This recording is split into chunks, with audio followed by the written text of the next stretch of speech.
Thank you for joining us for Sree's special election coverage, the latest news, analysis, and special guests. Our host, of course, is Sree Srinivasan from New York City. Mary C. Curtis joins us from North Carolina as our political analyst. And the guest on this show is Brandon Jones, SPLC Action Fund Director of Political Campaigns. Sree's special election coverage is produced by Neil Parekh for Digimentors in partnership with Scroll and Scroll Global, one of India's most important websites. We have a number of shows planned for this week. We did one yesterday evening, Eastern Time. We have several shows tomorrow at for on election day at 12 p.m. Eastern Time, 9 p.m. Eastern Time, and then a special show at 11 p.m. Eastern with Indian Express. We will also be on the air on Wednesday morning, 8:30 a.m. Eastern Time. You can find all of these shows and details on our website, digimentors.group/election 2024. You can find live coverage and past shows. Yesterday, our guest was Cliff Albright from Black Voters Matter. And as I mentioned earlier, at 11 p.m. Eastern on Tuesday night, tomorrow, 9:30 a.m. Indian Standard Time, we will be producing a special show for the Indian Express. Live from New York, America Decides. These shows are produced by Digimentors, a social digital events AI consultancy founded by Sree Srinivasan and Andrew Lee.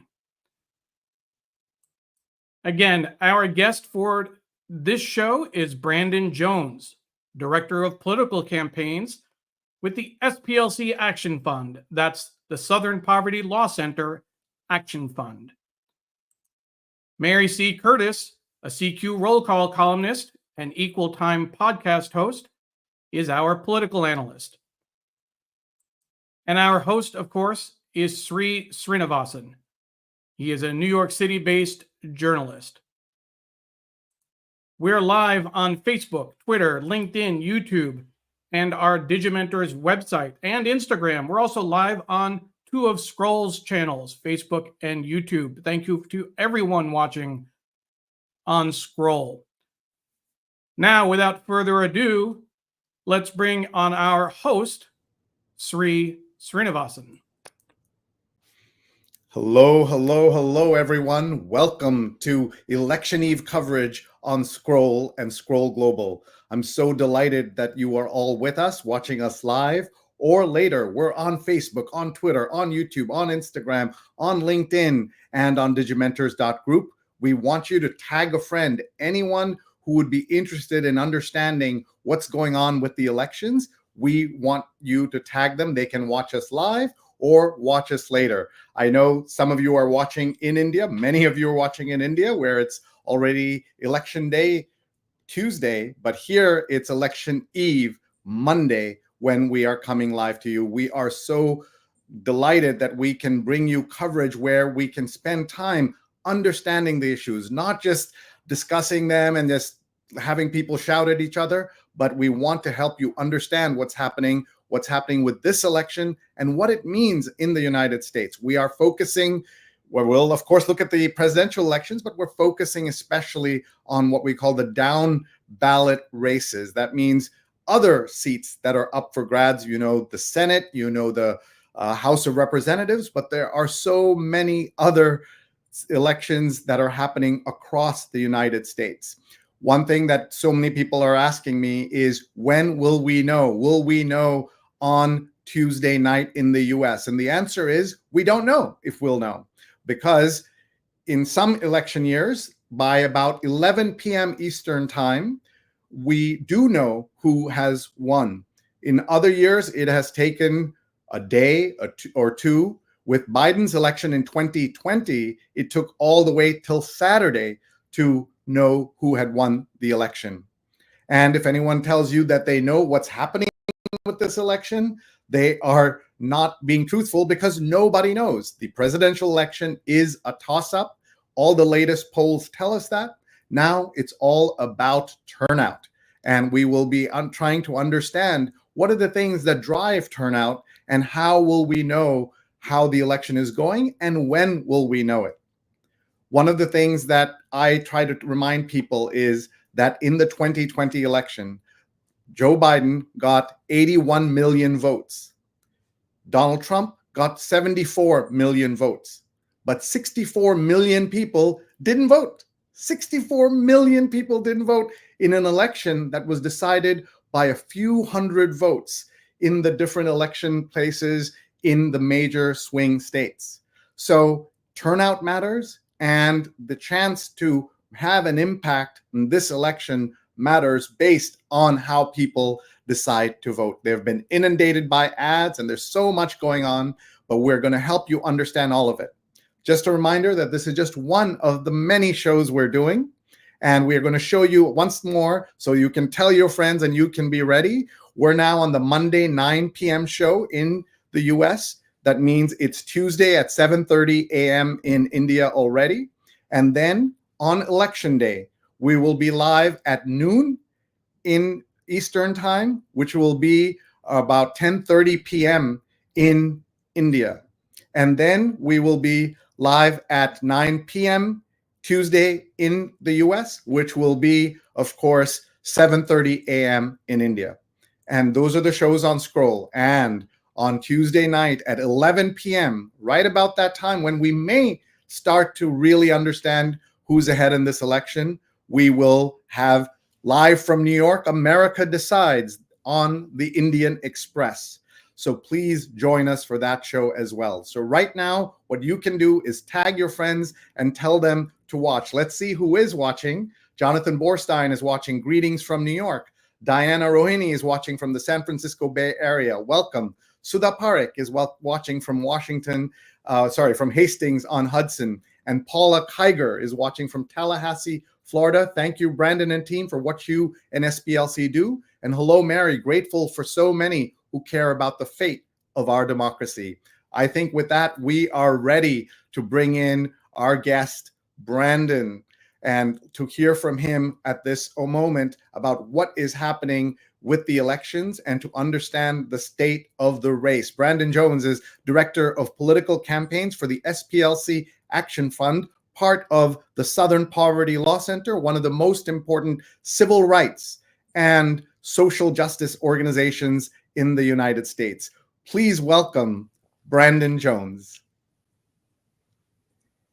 Hey, Sree. Very good to be with you. Thank you for listening to that preamble. We want to make sure that as many people can tune in and be with us at this moment. Tell us where you're calling in from and what has been your day like already. I'm calling in from just outside of Jackson, Mississippi, in the Deep South. Of course, we are the Southern Poverty Law Center, so we are focused on the Deep South states. And today has been a lot of concern over the counting of absentee ballots. This is a constant challenge and issue in the states that we provide service for. And our focus this afternoon and this evening has been Cobb County. In fact, I'm hopeful that we won't be interrupted during tonight's conversation with chatter from my colleagues who have been in and out of the courtroom over the last several days, trying to make sure that everyone who qualifies to vote absentee gets a ballot and that there's enough time to return those ballots. So, you know, we see these issues throughout our states, and it never ends. And of course, here at election time, we're very attentive to those issues. I understand that completely. Let's see. Roman's watching from Santo Domingo. Hello, Roman. Dan's watching from New Jersey. And these folks who are watching all over the world right now, they're trying to understand this U.S. election. So first, let's take a step back. Tell us about the Southern Poverty Law Center. It's an unusual name. I am honored that me and my team can work with the SPLC and your amazing leadership. But explain, please, the Southern Poverty Law Center. Well, thank you for your support of our organization. It's been a good partnership. especially appreciated you and your team's support of our 50-year anniversary. So the Southern Poverty Law Center has been around for over 50 years, as you mentioned a moment ago, primarily civil rights organization. We really cut our teeth filing lawsuits against the Ku Klux Klan, and we're operating for the most part for many of our early 50 years as a law firm. We about 10 years ago decided that it wasn't enough to simply file lawsuits. We wanted to affect policy in the states where we serve. So we developed policy teams that would lobby different state legislatures. Here in recent years, that has grown to a presence on Capitol Hill, Washington, D.C. So we have a very large policy department that has worked inside of the state houses where we are, working closely with legislators to try to stop bad laws and try to expand voting rights. And then increasingly there in Washington, D.C., trying to work on federal law. But we realized in these last several years, again, it's not enough to file lawsuits. It's not enough to simply lobby. We realized we had to get more engaged in the political process. And so you mentioned the SPLC Action Fund. That is our 501c4. And through that organization, we will endorse candidates for office, and we will do a lot of voter education. We work on some of these issues that I mentioned a moment ago, these ballot issues. And we've also started some different political entities, the New Southern Majority, which is our independent expenditure PAC or super PAC, where we run independent expenditure operations on behalf of local candidates, and New Southern Leaders, where we work with candidates to help both recruit and to train and prepare people to serve. And look, we realized for some time that some of the issues that affect people most, some of the political decisions that are made that have the biggest impact on people's lives are made by those people who hold these local offices, people who are in places like the school board or the sheriff. Even jobs like county coroner have so much of an impact on our justice system and how civil rights are meted out at the local level. And we realized there was a big gap in terms of supporting good people for these offices and helping to recruit them and to run campaigns on their behalf. And so that's really been a focus of ours. As you can see on the screen, in the 5 states where we serve, Alabama, Mississippi, Louisiana, Florida, and Georgia, we've endorsed over 30 candidates this year. Those jobs have ranged from Supreme Court offices all the way to city council and school board members. There are 3 federal offices that I don't know how many of our readers can make out all the names on the list. Really just wanted to demonstrate where we were, but I should mention we did endorse Vice President Harris for the presidency, and we endorsed 2 congressional candidates, one in Louisiana's 6th district and one in Alabama's 2nd district. Those are very meaningful to us because these are places where the SPLC and other people brought lawsuits to create new congressional districts, because these are places that had been suppressing the Black voter participation. And so these are 2 very newly created Black majority districts in the heart of Louisiana and Alabama. And we're very pleased to now be providing political support to the nominees there. So as you can see, we've been busy and we're excited about the work we're doing. Thank you for the work you're doing. I was just looking at that list. It's pretty amazing that jobs like coroner, the person who certifies debts and investigates debts, is a political position in many states in America. This is one of the many complicated things about America that international folks will never understand. But give us a reason why these sort of jobs that in other countries would be just part of the government bureaucracy at every level, they have these, and therefore they become political once they're up for office, if they can be elected. And you did mention the Supreme Court, so just to clarify, this is the state Supreme Courts that you're talking about. There is the United States Supreme Court, SCOTUS, as they say, Supreme Court of the United States. That's the one international folks are familiar with, as well as most Americans. But in some of these other states, the lower level version of the Supreme Court is an elected position, adding to the confusion. I'm sympathetic to our international friends trying to understand the patchwork quilt of laws and positions in our states. In the United States, each state operates somewhat independently in how they mete out the different offices. And so there are places within the United States where some of these jobs are appointed, but in others, they're elected. We also have a lot of fun, Sree, trying to figure out when the different voting times are. Of the states I just mentioned to you, 2 of them elect their local officials at the same time as federal elections, and 3 of them elect most of their local officials in other years. And so Mississippi and Louisiana had their state and local elections last year. Alabama will have their municipal elections next year. So there's a lot to sort out. But, we've examined each of these offices. And it's not just people who are looking at this from the outside, I should say. There are people who are served by these jobs who are not exactly sure what they do. And so part of what we have been doing is a voter education piece to make sure that the people in these areas understand and appreciate what the roles and responsibilities are. You mentioned coroner. That might strike people as an unusual elected position. It is elected in Georgia, and it's increasingly important in how criminal justice decisions are made in the aftermath of violent crimes, and how different decisions can be made that get the system moving in one direction or the other. And so you need thoughtful, responsible, qualified people in that role. And part of what we've been doing is raising awareness around jobs like that and some of those others that you mentioned. Thank you, folks. That's Brandon Jones. I'm Sree Srinivasan. We're talking about the U.S. elections. I see Apollo is watching from Pennsylvania, and Nikita is watching from Maryland. She's an Indian watching from Maryland. Thank you for watching wherever you are. Tell us what your questions are. We have an expert here, and we're going to be joined in just a moment by Mary C. Curtis, who is a columnist, commentator, and also political journalist. So she will help us figure all this stuff out. There's so much going on, Brandon.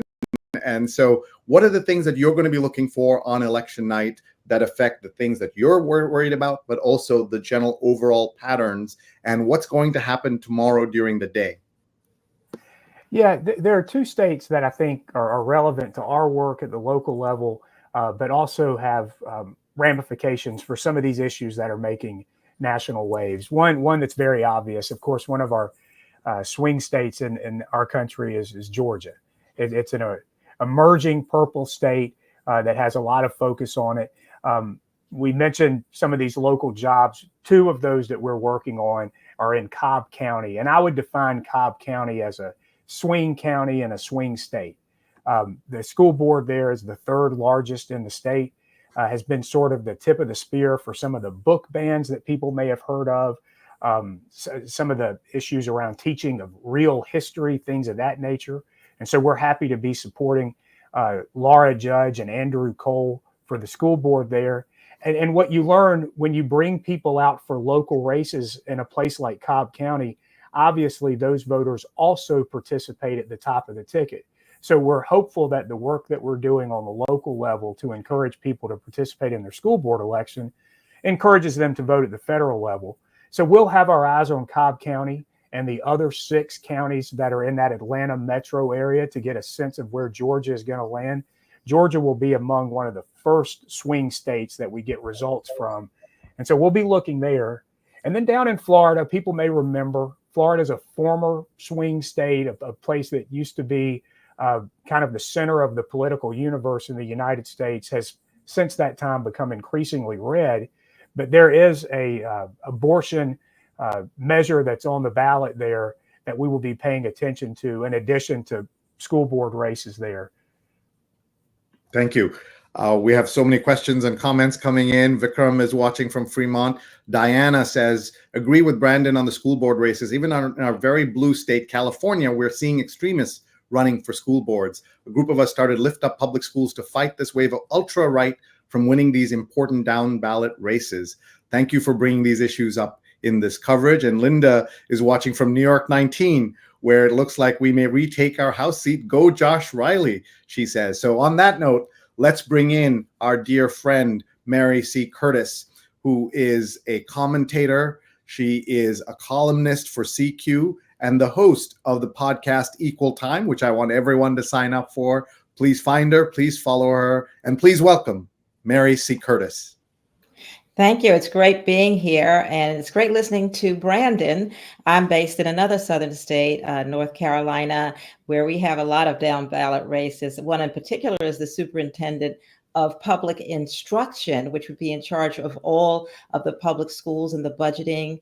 And one of the Republican candidate, Michelle Morrow, beat the present superintendent of public instruction, who was a Republican, but pretty bipartisan. And she's running against Mo Green, who has been a superintendent in the state. But Michelle Morrow actually has not, she doesn't have any experience in the public schools. She did not send her children to public schools. And she has made quite a few incendiary comments that are very threatening to former President Barack Obama, talking about he should be publicly executed and so many of these things. And so this is a person who will be in charge of public schools. She has said that Satan is in the public schools and they are infecting children's minds. So yes, these races are important. I did want to ask Brandon, when he mentioned the two House races with the newly drawn districts for representation in, I believe, Louisiana and Alabama. And really, how difficult is it? And what do you do to try to incentivize folks to vote, whose vote really, their votes haven't mattered pretty much for so many years. And now you're saying, wow, you have a chance to elect someone to represent you. How tough of a job is that? And what do you do to get folks to vote and say, this is in your great interest? Thank you, Mary. It's a great question. I'm sure as many of our viewers know from across the country, we are just an increasingly gerrymandered patchwork of congressional districts. And so it's not uncommon for people to participate in an election where the winner is kind of decided in the primary. These two places that we're talking about, Louisiana 6 and Alabama 2, are two places where Black voters in these districts have had very little in the way of competitive elections for many, many decades. And so part of the task that we have whenever you have a newly drawn district truly is voter education. It's going to people and making them aware you have a new congressional district. The way that it's comprised is more representative of who you are and who this region is, and your vote does count.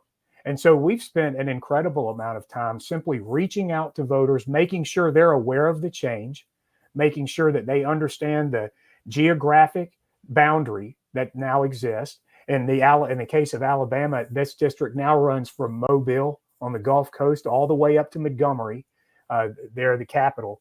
And so making sure that people are aware of the region, making sure that they know that their vote really does count, and that this year, as opposed to other years, they might actually help to elect a congressperson. It's also meaningful in these two places because a couple years ago, these are two parts of the country that had the lowest voter participation in our midterms. And it goes right back to the point you were making. When people think that their vote will have no impact on the outcome of the race, it's very hard to get them out. So that's been part of the job, is to urge them to participate and to recognize that their vote does count, and their vote could be very meaningful to deciding the composition of Congress. Do you think that having a woman of color on the top of the ticket for the Democrats will also serve as an incentive, even though obviously these states are probably not going to go blue? Have you found that when you're talking to folks that they see that as pretty inspirational, particularly in states that, of course, have a history of voter suppression, and even, they had to have the Voting Rights Act passed before people could actually vote without facing violence? No, that's absolutely right. Yeah, we have seen that. I know people are ready to get off the polar coaster, and we're all just inundated with different polls and have been dealing with that for several weeks here in the United States.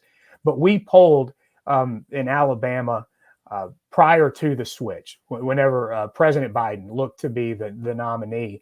And then we went back out into the field and polled this district after Vice President Harris became the nominee. And we noticed a nearly 12-point swing in voter enthusiasm. And that's before any ads ran. That was before any of the campaigns were doing any serious voter communication. So we saw the impact and the enthusiasm that you're referring to. And it lifts all boats. To your point, not only were people excited about Vice President Harris, they also had renewed interest in the congressional race. They were interested in Shamari Figures, who's the candidate running there. And so there's no question it makes a big difference. And another thing that I think is notable is we're seeing a gender gap across the country. As you look at who is participating in the early vote, by the last number I saw, I think nationally of the millions of people who have already voted, women make up that group by greater than 7%, 7% advantage for women. And it's even larger in some places. In some of our swing states, it's as high as double digits. I don't think there's any question that having a woman at the top of the ticket has to mean something. But I think, as organizations like ours tend to remind people, there's also a backlash. Sexism is real. Racism is real. And in the same way that her identity can be a motivating factor for some, we have to be honest and recognize it can also be a motivating factor for those who are not inclined to vote for a Black person, who don't want to see a woman in the White House. And believe it or not, those people are out there. Oh, definitely. And have you seen any kind of indications of voter suppression at the polls?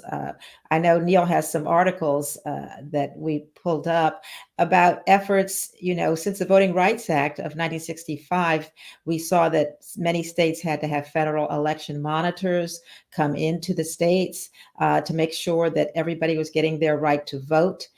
Because there was a backlash. And then we saw in 2013 when the Supreme Court invalidated many of these provisions that they had to clear certain of their voting rules in the Shelby case, that some of these rules and restrictions have come back.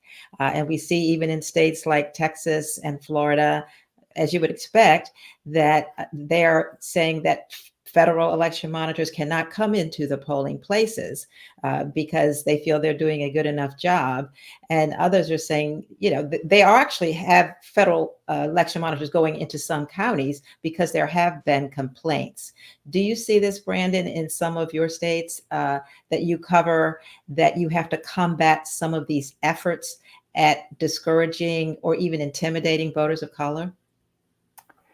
We do. We absolutely do. I mean, and we have to, I think, expand our definition of how voter intimidation can work. A lot of the voter intimidation that has occurred across our states occurred in the state legislature in the years running up to this election. Things that make it harder for people to vote. In Mississippi, a person who wants to vote absentee must give a reason for not being there on election day. There's no such thing as no excuse early voting. And then if they do it by mail, they must have the application for a ballot notarized. And then whenever they turn that ballot in, it must be notarized again. Imagine trying to navigate that if you're a college student or someone that's elderly or someone that doesn't have access to a notary. And then we have laws that have been passed that limit the amount of assistance people can get in the voting process. So if someone has health or other concerns, it prevents some of the assistance they might have. In Georgia, we've seen laws that prevent people from giving a bottle of water to someone who is in a long line. And we all know those lines can be long, but then they're also working it from the other side by reducing the number of places where people can vote. This week and tonight, we're dealing with an issue in Cobb County, Georgia, where the local election board there failed to get out absentee ballots to 3,500 voters who requested them. And then whenever we sought to have the deadline extended so that those people could have adequate time to return the ballot, the GOP intervened. And tonight a judge said they're going with the GOP and those ballots must be in by 7 p.m. tomorrow. Well, how on earth do you pull that off? So we're scrambling tonight to contact the friends and family and those individuals to try to make sure they know their rights and to try to get their ballot and get their votes counted. So those are just some of the examples of the run up to election day. No question there will be other examples tomorrow. But I do want to say, Mary, too, I'm so thankful for the organizations across our region and throughout the country who are working against those types of efforts, who are providing election protection. There are people who are on standby to try to assist people, to try to make sure they have the resources they need. And I hope the people listening to this who are going to participate in elections tomorrow, yes, there are forces at work to try to stifle the vote. And there are certainly people who are doing things that make it harder to vote. But keep in mind, there are also people who are working to try to make it as safe as possible and to assist you if you run into an issue. And you mentioned a moment ago the Department of Justice trying to send people out to provide it, just a watchful eye in areas that have had traditional challenges. I think it was the right idea. But as you mentioned too, since 2013 and the decision in Shelby, those types of interventions have been harder and harder. Yeah. Okay, we have lots of questions and comments coming in.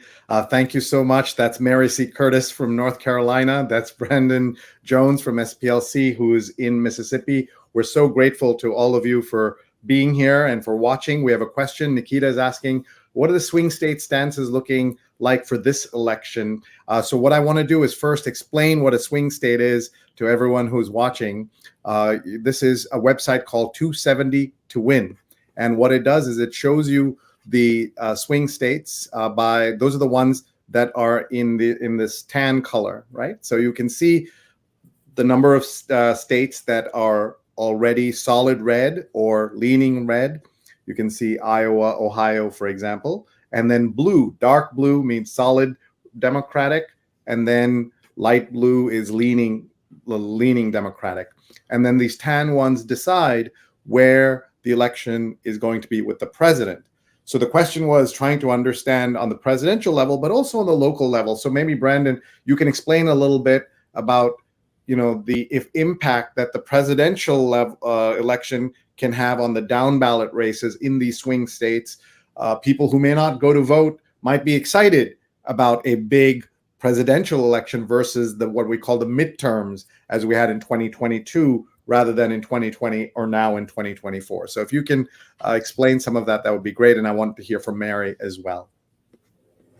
I'm a big fan of these states that allow their federal and local races to be on the ballot at the same time. Sree, you're exactly right. It drives people out in a way that nothing else does.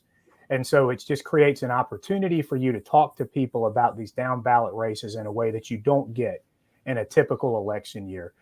As someone who has tried to drag people out for a standalone circuit court race or school board race at a time when nothing else is on the ballot, I can tell you that can be very challenging. It becomes a lot easier when you have a big presidential election drawing people out. I would just say about this map, as you noted, we've identified 7 states that meet the definition of what Sree mentioned a moment ago. You see a couple of those in the South. You see a few of them in the North, and then you have 2 over in the Sun Belt.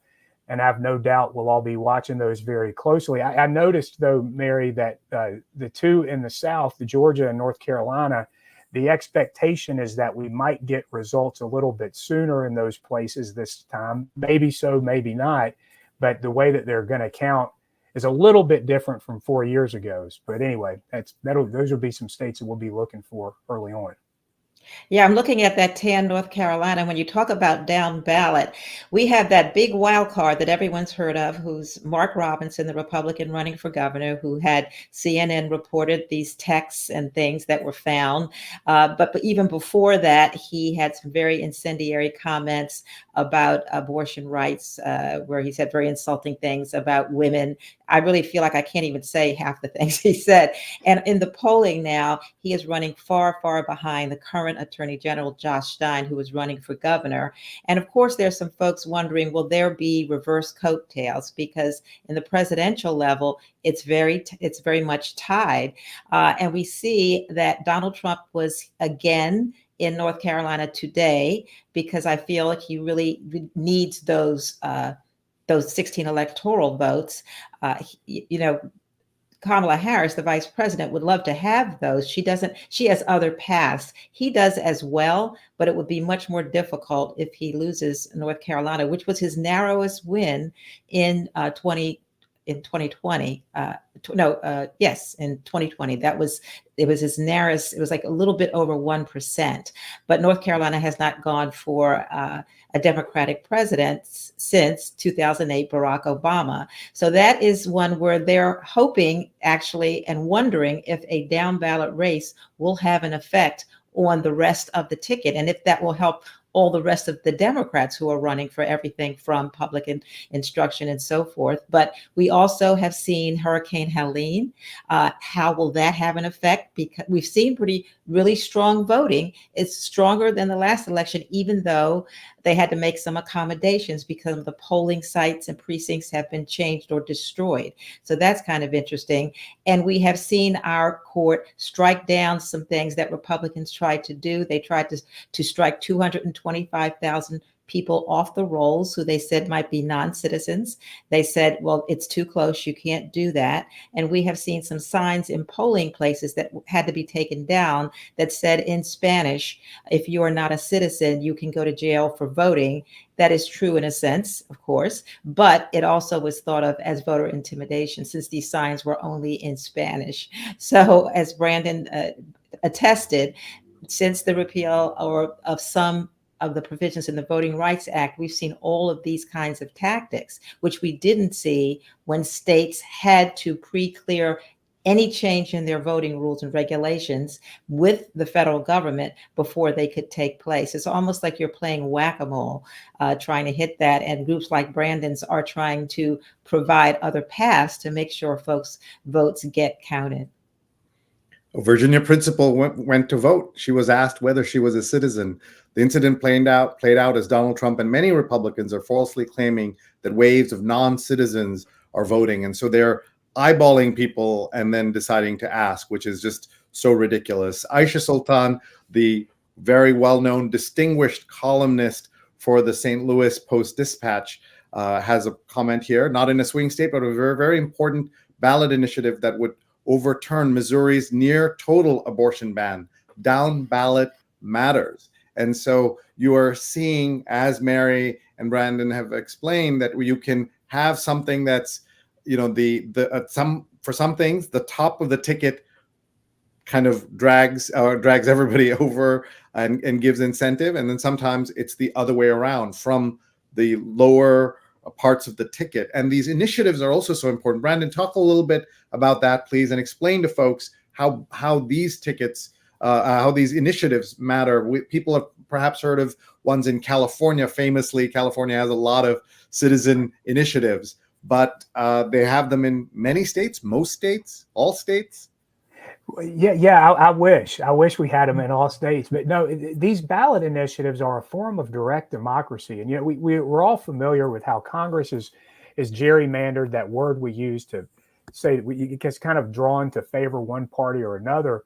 Our state legislatures are drawn much the same way, and so in many cases there can be very good legislation that just can't get purchased because the legislature is so extreme. Missouri is an example of that, and Florida has been an example of that. And so you see states like those and others who are going directly to the people and allowing the people to decide what their law should be on women's health care. And that's vital. To your question, though, Sree, unfortunately, no, not all of us do have that. I live in a state where our ballot initiative process was taken away by the Supreme Court over a technicality a few years ago. Coincidentally, it was right after our organization and several partner groups had filed to put Medicaid expansion on the ballot. There are about 10 states, if you can believe it, who have still not expanded Medicaid, which is a no-brainer, provides health insurance to people who otherwise couldn't afford it. And when we filed that, it was only a few days later that the Supreme Court took the ballot initiative process away. And so in Mississippi and several other states across the country, we are working to restore that process. But I'm grateful for friends like the one we just heard from in Missouri and people who are voting in Florida, that it is that those ballot initiatives do exist in some places and people are taking advantage of them. And that's another thing that can draw people out. We talked about the presidential race. That can be a draw. People do seem to get excited when they know that they can go and vote and create a law themselves that could change the quality of life or the healthcare landscape for their state. Yeah, Thank we you, have a Ben. tricky and we have a tricky initiative in North Carolina that whenever it's on any ballot, it gets approved, which says that if you are not a citizen, you can't vote in a federal election. But actually, the paper and others have been asking folks to vote no, because they're saying it's deceptive. It sounds perfectly reasonable, but it can be used perhaps to curtail voting rights by the legislature down the line. And we have one of those legislatures that is a super majority for Republicans. That happened because a woman representative in the state legislature, Tricia Cotham, was elected as a Democrat. And she changed her party and immediately gave the Republicans the supermajority. And that's why people are looking at those state legislature votes, as Brandon said, because they matter. And whether we had a Democratic governor who would veto a lot of these laws, like the stricter abortion ban and others, but then that would be overridden by the legislature. So you really have to look at these initiatives very carefully and study them and make sure they say, things, what they say, they say. It's quite interesting. Thank you, folks. We have about 20 minutes left with Mary and Brandon, and we're talking about down ballot races, but we're happy to answer your questions about anything political. We want to remind you that we're having more election coverage. Tonight is election eve in the United States. Tomorrow is election day. And we want to remind you of what's coming up. So we're going to show you that we are going to be live at noon Eastern time, which is at 10:30 p.m. in India. And then we'll be live at 9 p.m., which will be Wednesday at 7:30 a.m.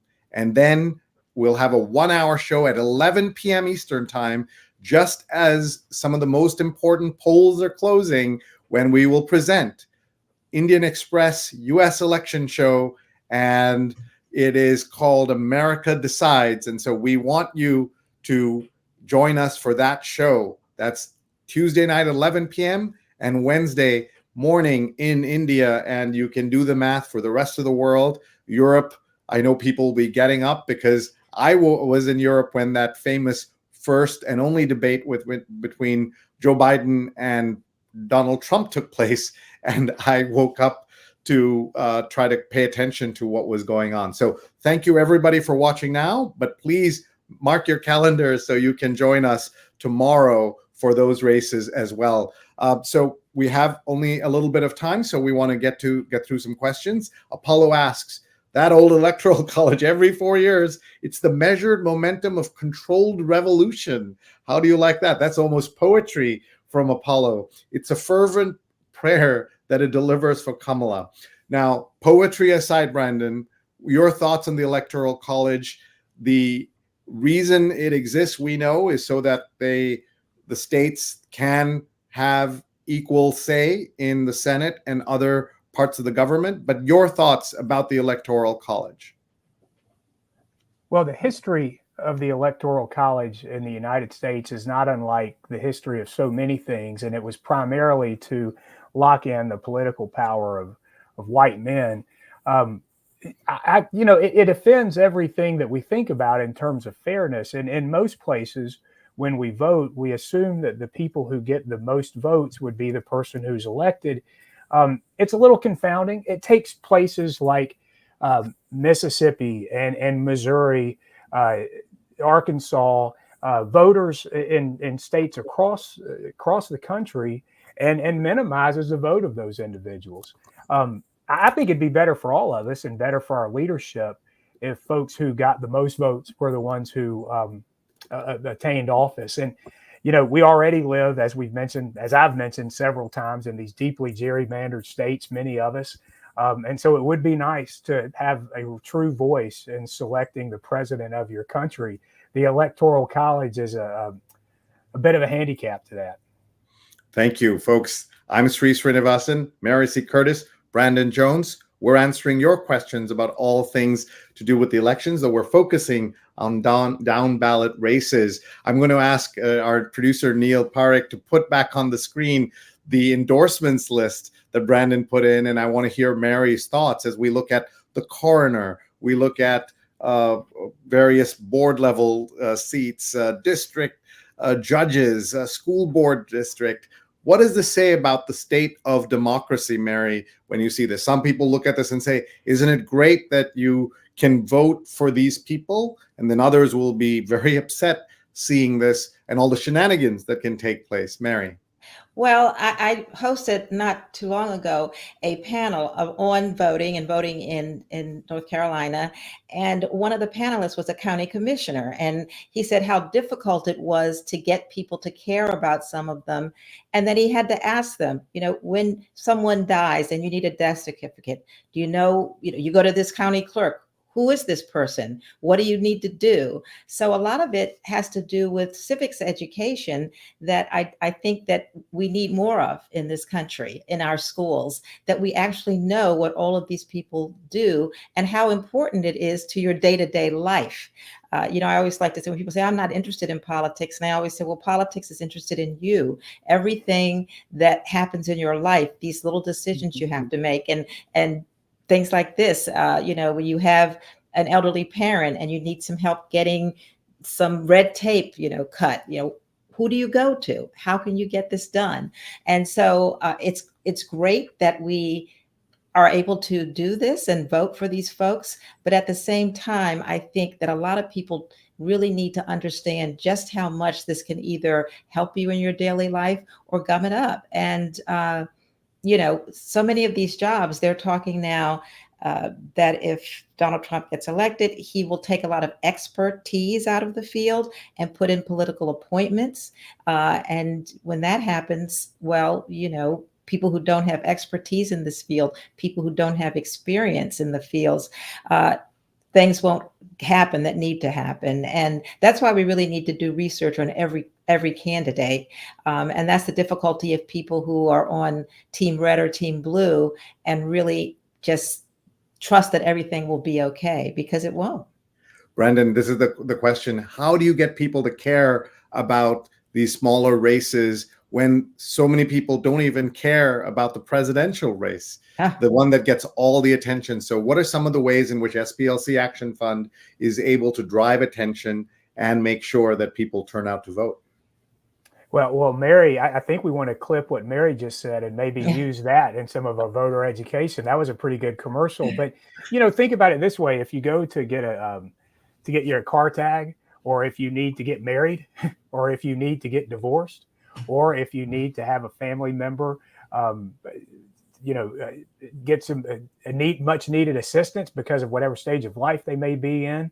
If you have a pothole in front of your house or on your way to work, if you have an issue with a local hospital, drinking water, things like your library in your local community, access to all of those things I just mentioned runs through local officials. And the way that money is given out within your community to fund certain projects or not fund certain projects, that all comes from your local community. I don't want to understate the importance of our federal elections. I'm one of those people who thinks democracy is on the ballot this year. But when it comes to some of the basic things that we rely on in our lives, local officials are vital. It is amazing the amount of decisions that are made right in your own backyard. And so our appeal to people is to, learn more about what these people do, to give some thought about how important those roles are in their life, and to really be thoughtful and critical and engaging. And so that's the pitch we make, Sree. It doesn't always work, but we're continuing to make it. And it's going to take a little bit of time. The truth is, we've probably been a little bit delinquent in highlighting the importance of these local political races, and we're trying to make up some of that ground. Thank you. Apollo says, I canvassed and some young Black men argue for Trump. My return, Trump doesn't give an F about you. We'll see what happens, because it's certainly misogyny. That is certainly one of the things that's happening. Apollo also asked about the race and asked if how much the early voting rates are different today versus 2020. And the fact is that in 2020, it was at an all-time high. 110 million people voted early because of the pandemic, because of the ability for them to vote without going into the going to the polling places. This year, those rates are down. So we still don't know what that means in terms of who will win. But Mary, I know you've paid close attention to the early voting trends. Yes, and there's a trend that folks are saying that Republicans are voting at a much earlier, at a much higher rate for early voting, because usually Democrats do that, and they have the lead. And they're saying, does this mean that Trump is ahead?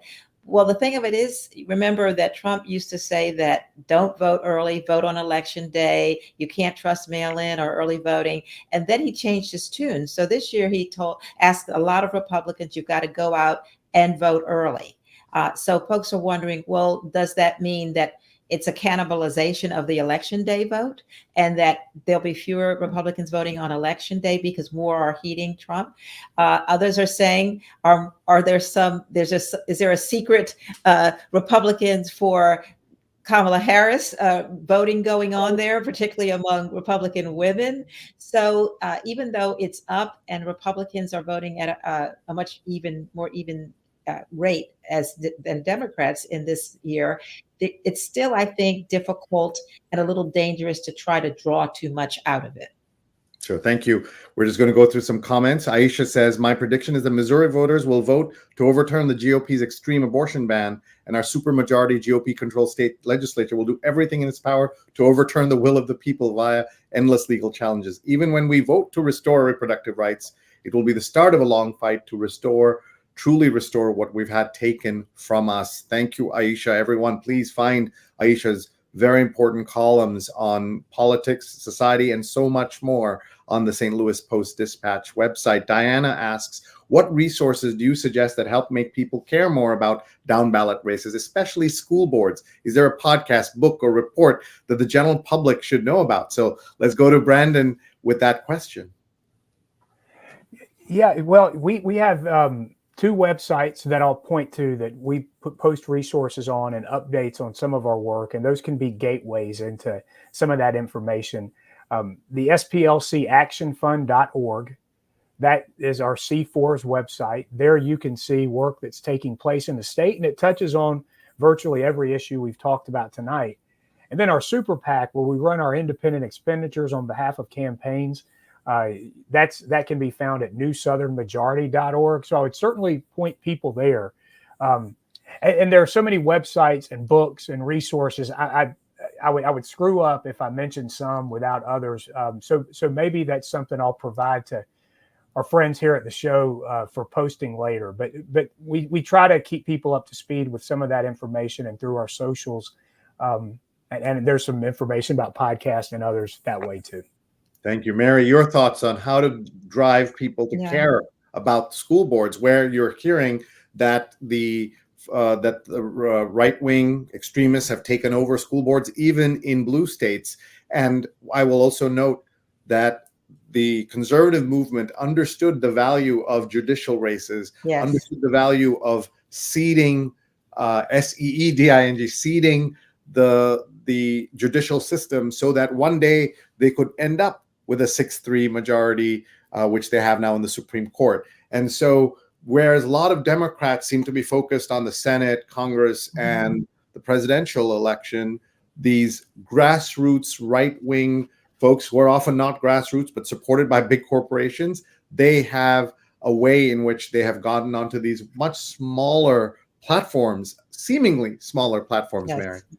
Yeah, and you saw how the 6-3 Supreme Court took the case of Virginia and let them take 1,600 people off the voter rolls, even though it's this close to the election. And everyone was saying that really does seem to be a contradiction of the federal voting rules, but they did that. You know, as a journalist, I get so much information from great local papers. You just don't go to the Washington Post and the New York Times. It's been, to me, just so sad how so many of our local papers have folded. And so a lot of people turn to the national news or national that don't do that on the ground, wonderful reporting. And we've seen some independent places like ProPublica and others do great investigations. I believe, they're doing some great stuff. They've done some good reporting. I think they reported in Georgia on the 2 women who died as complications from the strict abortion ban.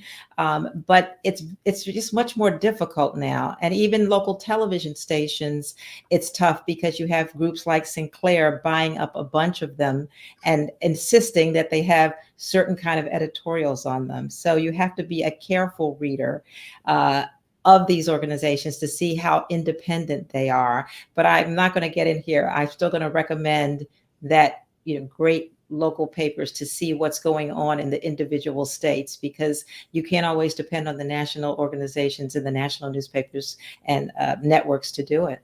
Well, let's underline that by pointing out that 2,900 newspapers have shut down in the United States in the last 20 years. 2,900 newspapers means not only are this kinds of information not available easily, but those news deserts that are created can cause real problems in non-political items as well, and non-political issues as well. We're almost out of time, so I'm going to ask Brandon to give us his final thoughts and how he's going to spend tomorrow, and then we'll get a final thought from Mary as well. Well, it's been a real pleasure to be with both of you tonight and to talk about these important issues. Frankly, it's good to have something to do. Anxiety is high, and it's nice to just be together with good people. Tomorrow, I'm going to spend some time volunteering. I'm an attorney by trade. And so one of the things that I like to do is be one of those lawyers that's taking calls from polling places to assist with people who are having issues. So I'm looking forward to doing that and excited to make sure people have access to the vote. Thank you for doing that. What a great way to spend election day. Mary, to you. Well, and I'm going to vote. It will be election day. 6:30, the polls open. My husband and I will probably be there. And I do this in honor of my mother, who was an elections worker. She was in charge of many elections workers, and she would have to go to all of the different precincts and polling places on election day to make sure there was a Democrat and a Republican, and everything was set up accordingly. So it was almost sacred to us. And that's the way I feel. So my final word is I'm the youngest of 5 kids, and my 3 older siblings were involved in the civil rights movement in very active ways.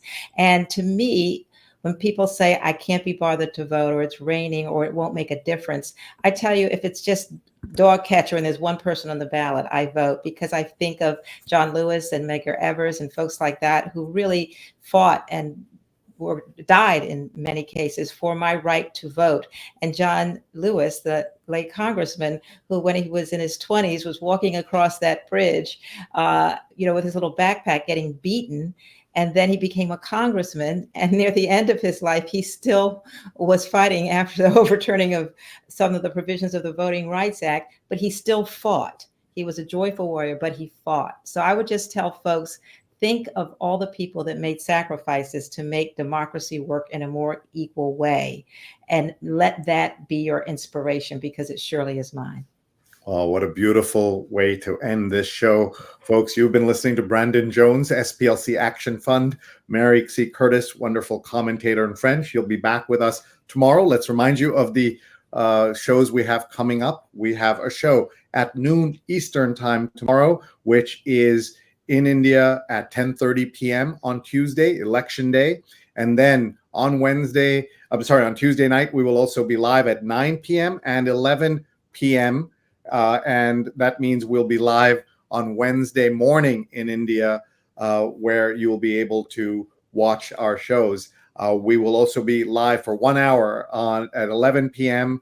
right after the major polls close for America Decides, live from New York, where we will talk about the elections for the Indian Express. I am very grateful to everyone who's watched. Please tag a friend. Please vote. Please make your plans to vote. I will be voting tomorrow, 6 a.m., round the corner from here, standing in line, excited to be able to do something that we can do in this country and so many countries around the world. We are very grateful for the opportunity for all of us to vote. Diana says, great show. Thank you for talking about these important races. Thank Keep up the good work. Thank you, Mary, Brandon, Sree, and Neil. Thank you very much. Incredible program. Wow, Jonathan, thank you so much. We're very grateful to you. And Bob says, excellent show. On to Tuesday. And I noticed that Rose Horowitz, who is our friend who runs the Women to Follow hashtag, she's talking about women about journalists losing jobs, and she's quoting Margaret Sullivan,